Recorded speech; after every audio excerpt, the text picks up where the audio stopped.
Sa gitna ng matinding bakbakan sa Season 49 PBA Playoffs, parehong may pagsubok na pinagdadaanan ng Barangay Ginebra at TNT Tropang 5G. Ang unay naghahabol ng momentum matapos ang mabigat na pagkatalo, habang ang ikalawa naman ay nag-aalalang baka malusutan ng kalaban dahil sa iniindang injuries. Yan ang ulat ni teammate Rafael Bandairel. Tabla na sa 2-all ang playoff series sa pagitan ng Barangay Ginebra Gin Kings at San Miguel Beermen. Pero kung pagbabasihan ang itsura ng mga Ginebra players, iisiping mas malala pa ang kanilang kalagayan. Ganun na lang kasi katindi ang nalasap nilang panlalampaso mula sa mga kamay ng Beermen sa Game 4, kung saan tinambakan sila 107-82. Hindi itinanggi ng Ginebra veterans na masalimuot talaga ang kanilang mga nilaro. Naka 10 points lang si star big man Japet Aguilar, habang si Scotty Thompson 11 puntos ang naitala at hindi nakakuha ng kahit isang rebound. Well, I think they play great, no?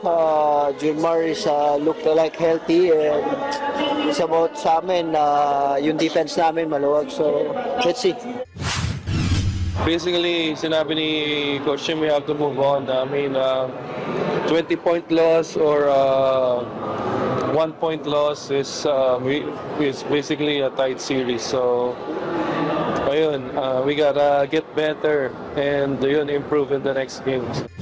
Samantala, hawak ng TNT Tropang 5G ang commanding 3-1 series advantage kontra sa rain or shine Elasto Painters, kasunod ng kanilang 108-92 victory sa Game 4. Sa kabila nito, nangangamba si head coach Chot Reyes sa patuloy na pagnipis ng kanyang rotation dahil sa injuries. Bukod kasi kina rin ng Batak at Roger Pugoy na hindi nakapaglaro, nakatamo rin ng ankle sprain sina Kelly Williams at Calvin Oftana.